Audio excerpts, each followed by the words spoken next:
The massive crystal dome of the Galactic Council chamber stretched high above the assembled delegates as Ambassador Zethkri stepped forward to address the emergency session, and his blue-scaled skin shimmered under the artificial lights while his four eyes scanned the worried faces of representatives from across the galaxy. And the tension in the air was thick enough to cut with a plasma blade as he began his report on the human problem that was spreading through their carefully controlled territories like wildfire through dry grass, and every delegate present knew that this meeting would change everything. They thought they knew about galactic politics and interspecies relations. Captain Jake Morrison stood on the bridge of his exploration, vessel New Horizon, as it drifted through the asteroid field near Kepler 442b, and his weathered hands gripped the command rail while he watched the alien ships approach on the main screen, and his crew of 30 humans buzzed with nervous excitement behind him because this was only the fourth time in human history that they had encountered a completely unknown alien species. And unlike the formal protocols that the Galactic Council demanded, Jake had his own ideas about how first contact should work, and those ideas involved a lot more friendship and a lot less paperwork than the galaxy was used to seeing. The Valerian ships were beautiful in their own way, with their flowing organic curves that looked more grown than built, and their hulls pulsed with bioluminescent patterns that seemed to communicate emotions rather than tactical information. And Jake could see three distinct vessel types in the formation, which suggested a sophisticated but peaceful society. And he made his decision in that moment to try something that would have horrified the council diplomats, but felt perfectly natural to a human who believed that sharing a meal was the best way to get to know someone. New Jake opened a communication channel and spoke in the universal trade language that most spacefaring species understood. And his voice was warm and friendly as he said, "Welcome, friends. We are humans from the planet Earth, and we come in peace and friendship, and we would be honored if you would join us for dinner aboard our ship so we can learn about each other and share stories of our worlds and our people." And the response came back almost immediately in a melodic voice that sounded genuinely curious about this unusual invitation from the strange new species. The Valerian captain, whose name was Ylthara, agreed to the meeting and brought two of her officers aboard the New Horizon, where they were greeted not by sterile conference rooms and formal protocols, but by the smell of grilled meat and vegetables coming from the ship's recreation deck. And Jake had ordered his crew to prepare what humans called a barbecue, which was completely unknown to any species in the galaxy, and involved cooking food over open flames while people stood around talking and laughing and sharing personal stories about their lives and families. The three Valerian visitors were fascinated by this strange human custom, and they watched with wide eyes as Chief Cook Danny Roberts flipped hamburgers and hot dogs on the grill while telling funny stories about his childhood on Earth. And the aliens found themselves laughing at his jokes, even though humor was supposed to be impossible to translate between species. And within an hour, they were sharing their own stories about their homeworld and their families and their hopes for the future, while eating food that tasted better than anything they had experienced in formal diplomatic settings. Ambassador Zethkri continued his report to the council chamber, and his voice grew more worried as he described how this single barbecue dinner had led to the most successful first contact in recorded galactic history. And the Valerians had not only agreed to immediate trade relations with humanity but had also shared the locations of three other unknown species who they thought would enjoy meeting these fascinating humans. And within 6 months, Jake Morrison and his crew had established friendly relations with 17 different alien civilizations using nothing but good food and genuine friendship. The economic implications were staggering, because the Epsilon Eridani Mining Consortium had immediately canceled their contracts with traditional Galactic Council suppliers and signed exclusive deals with human corporations who offered better prices and more flexible terms. And the humans seemed completely unaware that they were supposed to go through proper channels and pay the appropriate fees to the council bureaucracy. And instead, they simply made fair deals directly with the people who needed their services. Counselor Ylthara of the Valerian delegation rose from her seat in the chamber, and her voice trembled with something that might have been fear or anger, as she described how the humans had completely ignored established protocols for interspecies relations, and instead had created their own system based on what they called trust and mutual respect. And she explained how human negotiators would often spend days just talking with alien representatives about their families and hobbies before ever mentioning business matters, and somehow this approach was working better than thousands of years of formal diplomacy. The council chamber erupted in angry voices as delegates from dozens of species began shouting about the threat that humanity posed to their established order, and the draconian banking syndicate representative Lord Vexthul demanded immediate military action to stop the humans before they completely destroyed the galactic economy. And the Altarian trade guilds insisted that humans be forced to follow proper procedures and pay the traditional fees that had funded the council for centuries. But Commander Lisa Carter sat quietly in the observation gallery and watched the chaos unfold with a slight smile on her face, because she knew something that the council delegates did not know, and that was the fact that Admiral Kevin Walsh was already preparing the next phase of human expansion, and 3 more exploration ships were being fitted out with barbecue grills and friendly crews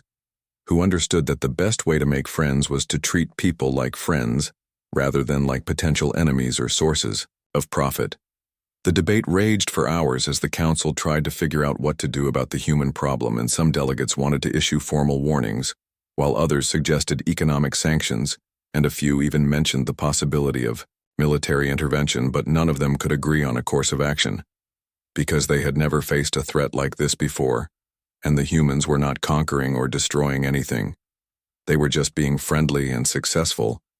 and somehow that was more dangerous to the established order than any invasion fleet.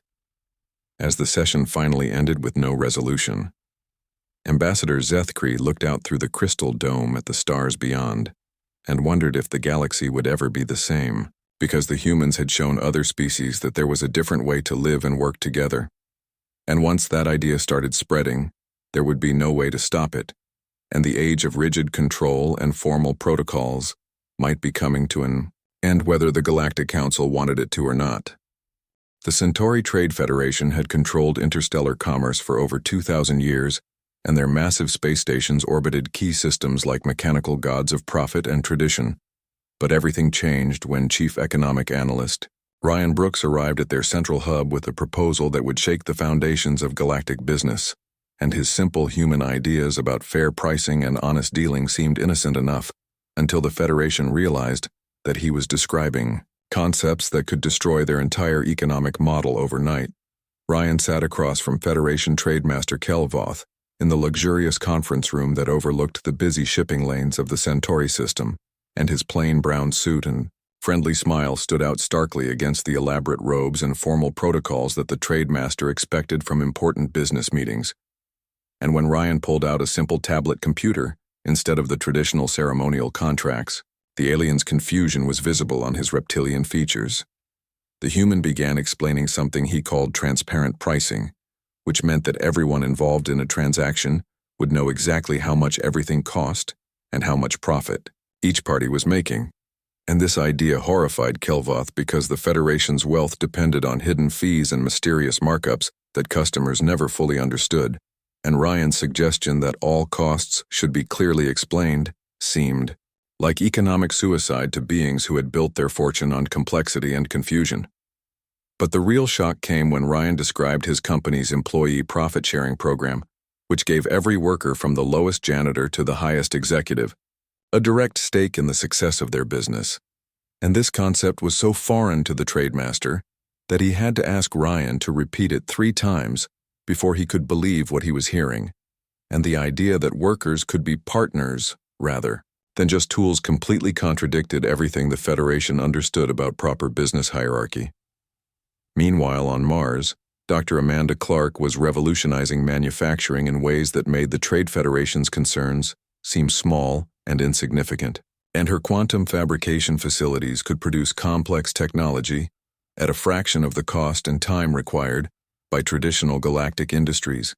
And more importantly, her factories were designed to create products that would last for decades, rather than breaking down after a few years and requiring expensive replacement parts. The concept of planned obsolescence had driven galactic economics for millennia, because if products lasted too long, then companies could not sell replacements, and the constant cycle of breakdown and repair generated enormous profits for the established corporations. But Amanda's human engineering philosophy focused on building things that worked well and lasted long, and her Mars factories were proving that quality and affordability could go hand in hand. Lord Vexthal of the Draconian Banking Syndicate paced angrily through his crystal office high above the financial district of New Geneva Station, and his scaled hands clenched into fists as he read the latest reports about human business practices, and every day brought new examples of human companies that refused to follow the traditional rules that had made him wealthy beyond measure. And these stubborn humans seemed determined to ignore the way things had always been done. The most infuriating example was Captain Sam Williams of Stellar Dynamics, who had convinced 17 star systems to abandon the syndicate's currency exchange protocols in favor of something called fair market value. And this meant that instead of paying the traditional fees and markups that funded the syndicate's operations, the systems were trading directly with each other at prices that reflected actual supply and demand, and the profits that Lord Vexthal had counted on for centuries were disappearing into thin air. Sam Williams himself was completely unaware of the chaos he was causing, because he was busy on the human colony of New Denver working with entrepreneur Chris Taylor on their latest project, and the two humans had formed a partnership with the crystalline beings of Proxima B that promised to revolutionize energy distribution across 3 sectors, and their cooperation was based on simple principles of mutual benefit and shared success rather than the complex contracts and hidden clauses that usually governed interspecies business deals. The crystalline beings had never encountered humans before, but they quickly discovered that these strange newcomers actually listened to their ideas and treated them as equal partners rather than as sources of raw materials or cheap labor. And within weeks, the Proxima B Energy Collective had agreed to provide clean power to human colonies in exchange for advanced manufacturing techniques, and the result was a business relationship that benefited everyone involved without requiring armies of lawyers and bureaucrats.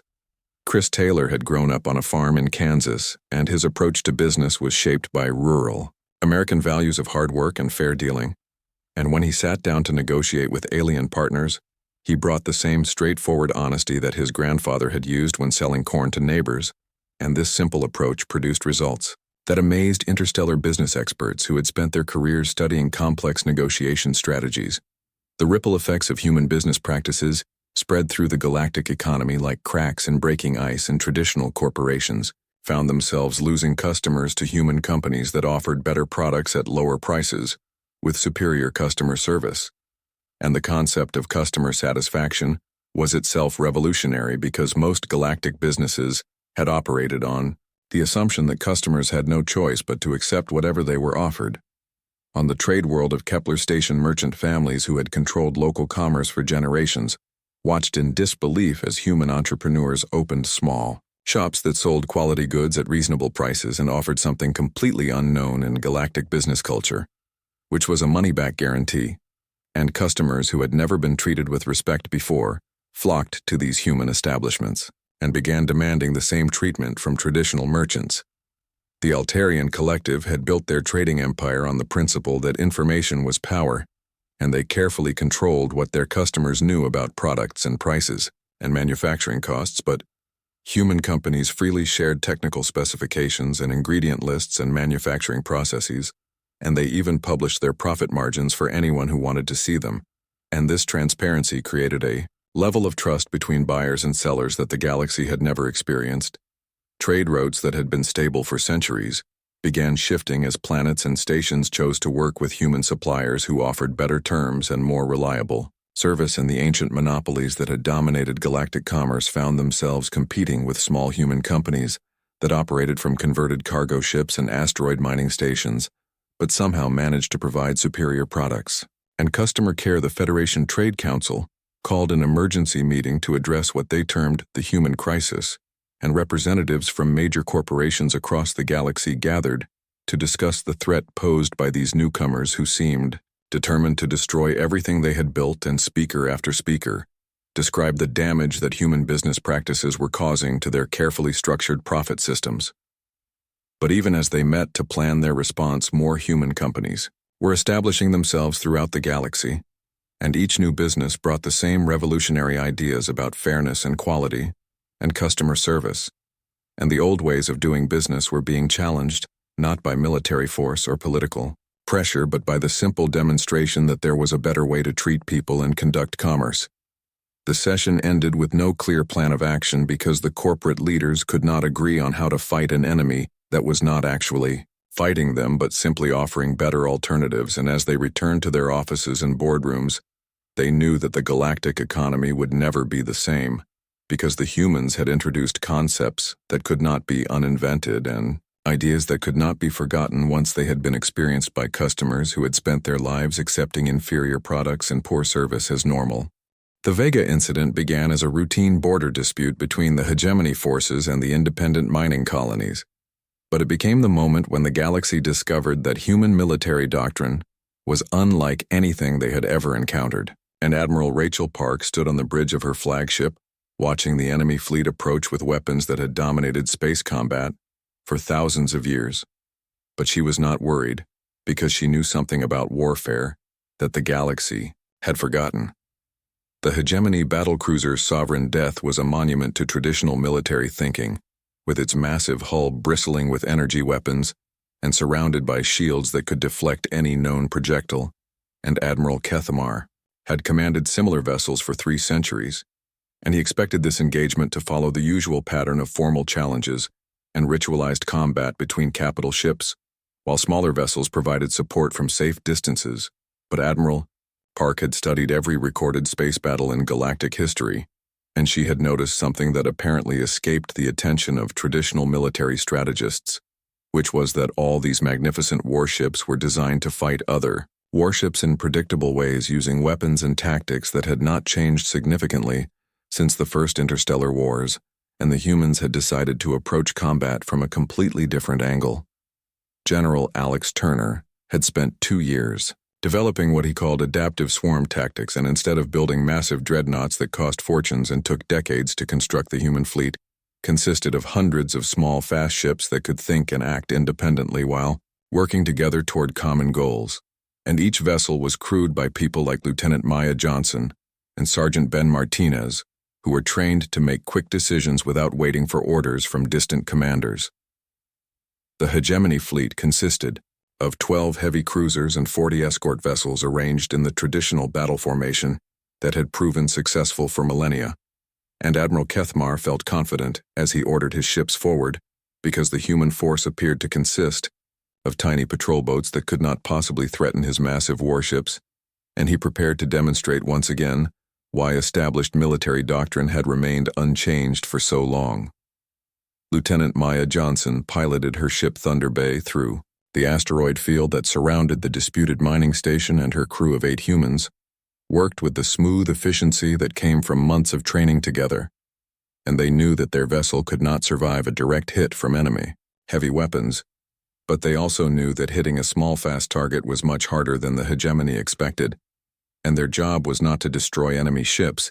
but to confuse and distract them while other human vessels carried out the real attack. The first surprise came when the human ships did not form up for a traditional battle line engagement, but instead scattered in all directions like a school of fish avoiding a predator,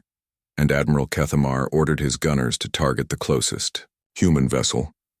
But before they could lock on, the ship had disappeared behind an asteroid, and 2 more human ships had appeared on his flanks, firing kinetic projectiles that his sensors barely detected. Sergeant Ben Martinez commanded the weapons. Systems aboard his ship, Dakota Wind, and his primary armament consisted of what the galaxy considered primitive railguns that fired solid metal slugs instead of sophisticated energy beams. But these simple weapons had advantages that the hegemony had not considered, and metal projectiles were much harder to detect than energy blasts, and they could not be deflected by traditional shield systems that were designed to stop plasma bolts and particle beams. The second surprise came when the human projectiles punched through the Sovereign Death shields as if they were not there, and Admiral Kethamar watched in shock as solid chunks of metal tore holes in his supposedly impenetrable hull, and alarms began sounding throughout his ship as atmosphere vented into space and critical systems went offline. And for the first time in his long career, he faced an enemy that did not follow the rules of civilized warfare. Captain Nicole Davis commanded the destroyer Defiant, and her mission was not to engage the enemy fleet directly, but to broadcast a very special message throughout the system.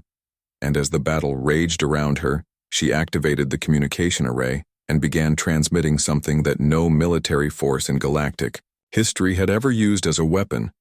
which was a collection of human documentary films about warfare on Earth. The broadcasts showed the hegemony forces exactly what humans were capable of when they decided to fight seriously. And the documentaries covered everything from ancient battles with swords and spears to modern conflicts involving nuclear weapons and orbital bombardments, and more importantly, they showed that humans had been fighting each other for thousands of years and had developed an understanding of warfare that went far beyond the formal dueling that passed for military action in the galaxy. Admiral Kethmar found himself watching footage of human soldiers who continued fighting, even when wounded and outnumbered, and he saw examples of human tactical thinking that involved sacrifice and creativity and desperate innovation under impossible circumstances, and the message was clear that the small patrol boats currently dismantling his fleet were just a tiny sample of what humanity could bring to bear if they were seriously threatened. The hegemony military doctrine was based on the assumption that civilized beings would surrender when faced with superior force, and most galactic species had evolved past the point where they were willing to accept heavy casualties in pursuit of military objectives. But the documentary broadcasts made it obvious that humans approached warfare with a completely different mindset and would continue fighting long after any rational being would have given up. War Prime Kethvor watched the battle unfold from his command center on the Galactic Council capital world, and his tactical computers could not make sense of what they were seeing, because the human ships moved in patterns that seemed random but were somehow coordinated, and they attacked targets that should not have been strategic priorities. But their actions resulted in the systematic destruction of hegemony fleet cohesion. The human ships communicated constantly with each other, but they did not use formal military protocols, and instead their radio chatter sounded like a group of friends working together on a difficult project. And individual ship commanders made decisions that contradicted their orders but somehow supported the overall mission. And this level of independent thinking was supposed to create chaos, but instead it produced a level of tactical flexibility that formal military hierarchies could not match. The third surprise came when the hegemony realized that the humans were not trying to destroy their fleet, but were instead systematically disabling their ships and capturing their crews. And this approach to warfare was completely unknown in galactic military thinking, because most species either fought to the death or surrendered completely. And the concept of deliberately preserving enemy lives while achieving military objectives was so foreign that Admiral Kethmar could not understand what the humans hoped to accomplish. Captain Davis continued her broadcast throughout the engagement, and she made it clear that humanity preferred peaceful solutions to conflicts, but was prepared to defend itself and its allies with whatever force was necessary, and she explained that the current demonstration was just a small example of human military capability, and that Earth had thousands of ships and millions of trained soldiers who would respond to any threat against human interests. The battle ended when Admiral Kethmar realized that his entire fleet was either disabled or surrounded, and that further resistance would only result in unnecessary casualties, and he broadcast his surrender on all frequencies, while privately wondering how a species that had been spacefaring for less than 50 years had developed military tactics that made his centuries of experience seem worthless. The aftermath of the Vega incident sent shockwaves throughout the galactic military establishment, because the hegemony fleet had been considered one of the most powerful forces in known space, and its defeat by a handful of small human ships demonstrated that traditional military thinking was no longer adequate for dealing with this new threat, and military academies across the galaxy began studying human tactical doctrine, while their governments debated how to respond to a species that could wage war more effectively than civilizations that had been fighting for millennia. Professor Danny Roberts had never intended to start a cultural revolution when he arrived at the University of New Kepler with his simple proposal for interspecies student exchange programs, but his ideas about learning from other cultures were spreading through the galaxy faster than anyone could have predicted, and young beings from dozens of different species were abandoning the traditional isolation that had kept their civilizations separate for thousands of years. The first exchange students were a group of young Altarians who had volunteered to spend a semester studying human literature and philosophy at the university, and their families had been horrified by the idea. because Altarian culture emphasized meditation and contemplation while human culture seemed to celebrate noise and chaos and activity. But the students themselves were curious about these strange beings who laughed so much and seemed to enjoy life with such obvious enthusiasm. Danny worked with his colleague Professor Maria Santos to create a program that would help alien students understand human culture, while also teaching human students about the rich traditions of other species. And the first challenge was language. Because while most galactic species could communicate using standard trade protocols, very few of them understood the subtle meanings and emotional content that made human conversation so engaging. The breakthrough came when Danny introduced something he called cultural immersion dinners, where students from different species would cook traditional foods from their homeworlds and share the stories and meanings behind their recipes. And the Altarian students discovered that human food was not just about nutrition but was also about bringing people together and creating bonds of friendship and shared experience. Artist Kelly Green had been working on her interspecies collaboration project for 3 years, and her goal was to create something that had never existed before, which was art that could be appreciated and understood by beings with completely different sensory systems and evolutionary backgrounds. And her studio on Europa Station had become a gathering place for creative minds. From across the galaxy, Kelly's latest installation was a combination of human music and Valerian bioluminescent patterns and crystalline harmonic resonances that somehow worked together to create an emotional experience that transcended species. Boundaries, and visitors to the gallery found themselves moved to tears or laughter or wonder, regardless of whether they had eyes or ears, or any of the sensory organs that humans took for granted. The Cultural Preservation Committee of the Galactic Council watched these developments with growing alarm because their entire purpose was to maintain the distinct identities of different species and prevent the kind of cultural mixing that had historically led to conflict and war. But the human influence was causing young beings everywhere to question why they should remain isolated from each other, when cooperation and friendship seemed to produce such positive results. High Curator Zixthala had dedicated her life to preserving the ancient traditions of her people, and she could not understand why young Altarians were abandoning the meditation practices that had sustained their civilization for millennia in favor of something called jazz music, which seemed to consist of random noises that somehow conveyed emotions and ideas, and the fact that this musical chaos was spreading to other species terrified her. Dr. Greg Patterson had revolutionized interspecies communication with his universal translation system. But his real breakthrough was not in technology, but in understanding that language was about more than just converting words from one system to another, and his team, including linguist Hannah Wright and programmer Tony Lewis, had created devices that preserved the emotional and cultural context of communication between different species. The translation devices allowed beings to understand not just what others were saying, but also what they meant and how they felt. And this level of communication had never been possible before, and the results were transforming relationships throughout the galaxy. As species that had been enemies for centuries discovered that their conflicts were often based on misunderstandings rather than genuine disagreements. Hannah Wright had grown up in a small town in Ohio, and her approach to language was shaped by her belief that everyone had something important to say, if you just knew how to listen. And when she worked with alien languages, she focused not on the grammar and vocabulary but on the feelings and ideas that speakers were trying to express. And this human approach to communication was opening doors that had been closed for millennia. Social scientist Rebecca Hill was studying human approaches to conflict resolution, and her research was being adopted by governments and organizations across the galaxy. Because traditional galactic justice systems were based on punishment and deterrence, while human systems increasingly focused on healing and restoration, and making things right for everyone involved in a dispute. Rebecca had discovered that humans had developed something called restorative justice, which brought together people who had been harmed and people who had caused harm and helped them understand each other and find ways to repair the damage and prevent future problems.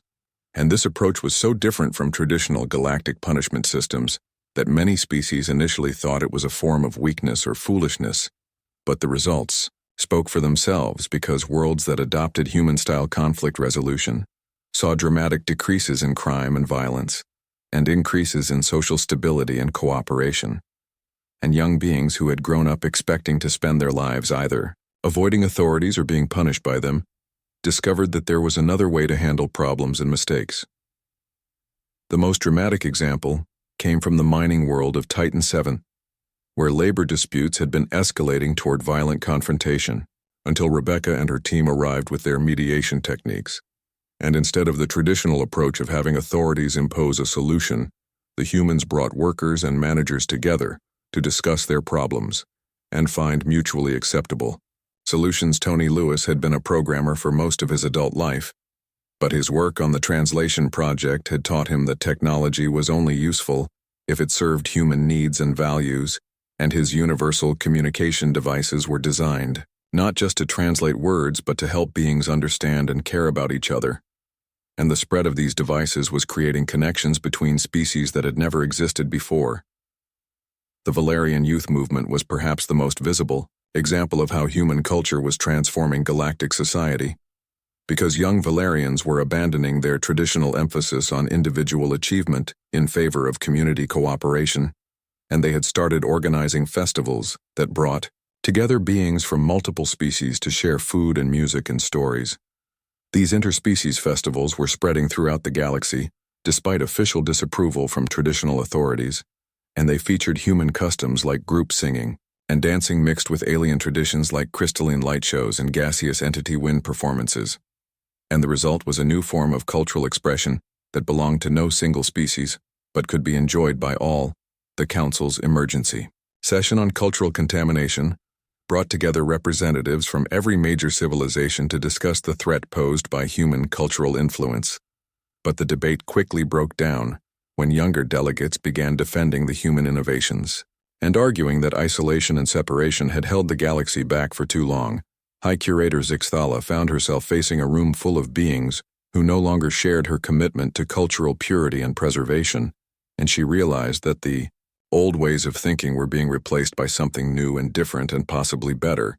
but certainly unstoppable. And her lifetime of work to maintain separation between species was being undone by the simple human idea that different cultures could learn from each other without losing their essential identities. The session ended with no resolution because the council members could not agree on whether cultural mixing was a threat to be stopped or an opportunity to be embraced. And as they returned to their homeworlds, they knew that the galaxy was changing in ways that could not be controlled or reversed, and the age of cultural isolation was ending whether they wanted it to or not. The ancient Overseer Collective had not stirred from their deep space meditation for over 1,000 years, but the reports reaching them about chaotic disruptions in galactic order were so disturbing that they finally emerged from their massive world ship to investigate what they assumed would be another typical uprising that could be quickly suppressed. And their arrival at the council capital sent shockwaves through every civilization, because the overseers were older than most species, and their power was legendary. First Prime, Athmaran commanded the overseer vessel Eternal Judgment as it approached the capital system, and his ancient mind was filled with certainty that whatever problems the galaxy faced could be solved through the application of superior force and proper hierarchical control, because that was how the overseers had maintained order for millions of years, and he expected to find the usual pattern of rebellious civilizations that needed to be reminded of their proper place in the cosmic order. But the first thing that caught his attention was the presence of Admiral Eric Stone's human fleet working alongside ships from species that had been mortal enemies for centuries, and they were all cooperating to evacuate refugees from a star that was about to go nova,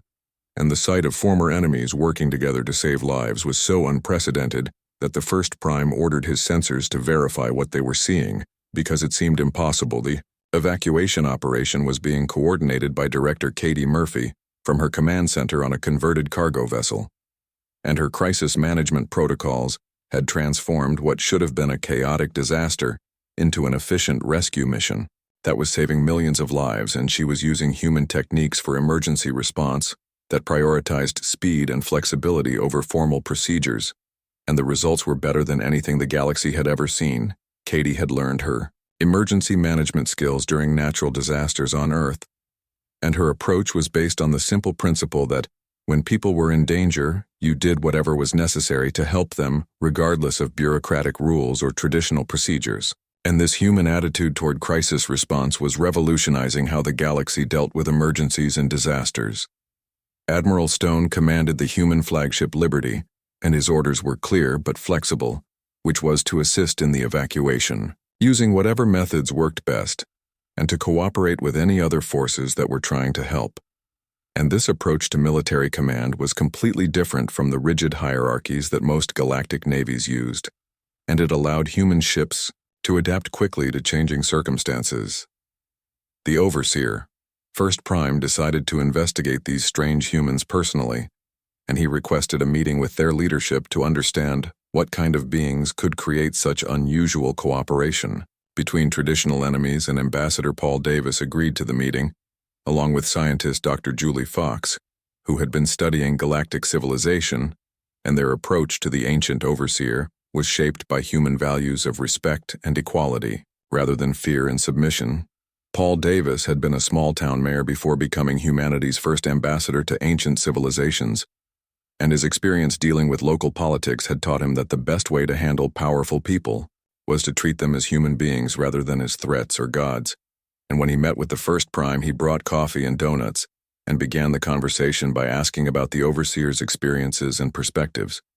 Dr. Julie Fox had spent her career studying how different species developed their social and political systems,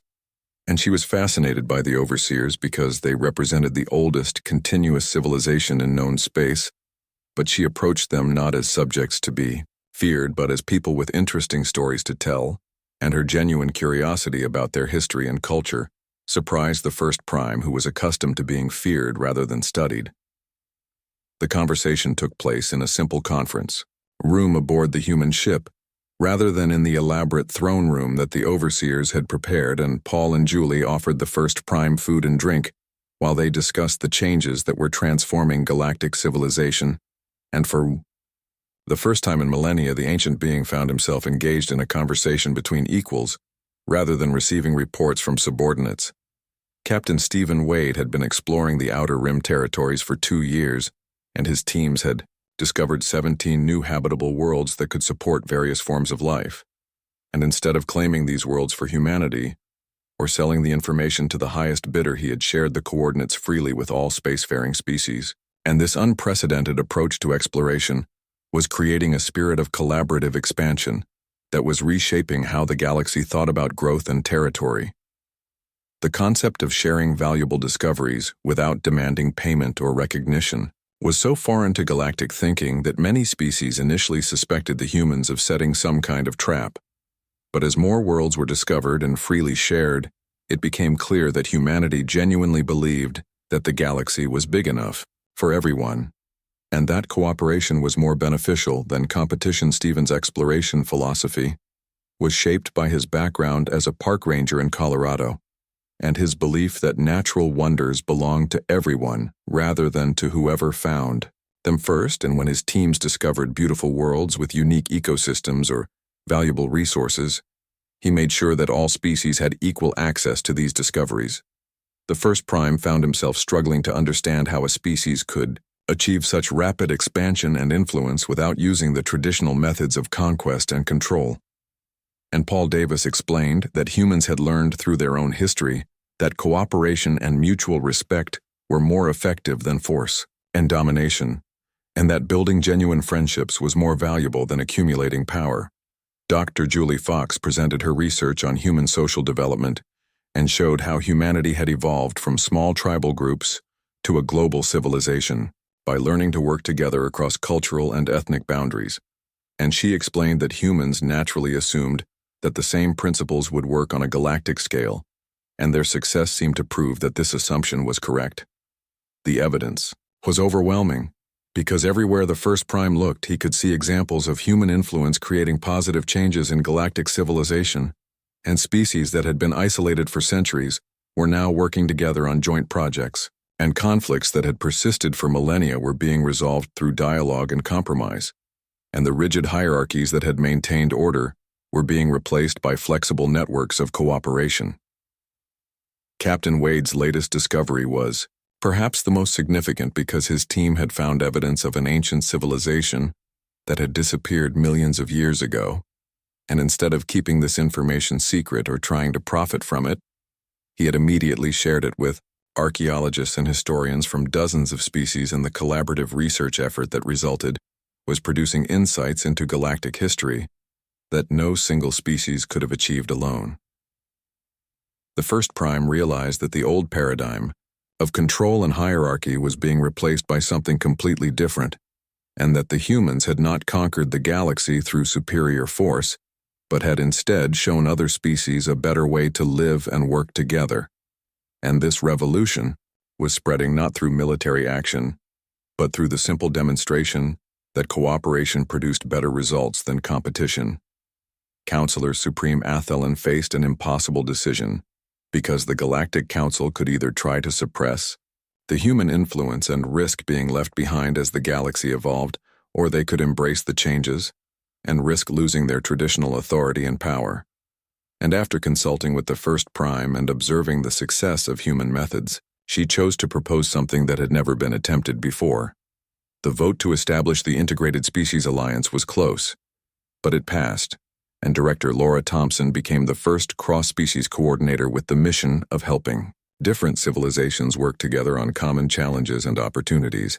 and the old system of rigid control was officially replaced by a new paradigm based on cooperation and mutual respect. The transformation was not immediate or easy, because thousands of years of separation and mistrust could not be overcome overnight. But the success of human methods had proven that change was possible, and species that had been enemies began working together on projects that benefited everyone, and the galaxy began to evolve towards something that had never existed before, which was a truly cooperative interstellar civilization. The humans had achieved the impossible by treating the galaxy not as a collection of potential enemies or resources to be exploited, but as a community of intelligent beings who could work together to create something better than any of them could achieve alone. And their revolution was complete, not because they had conquered anyone, but because they had shown everyone a better way to live.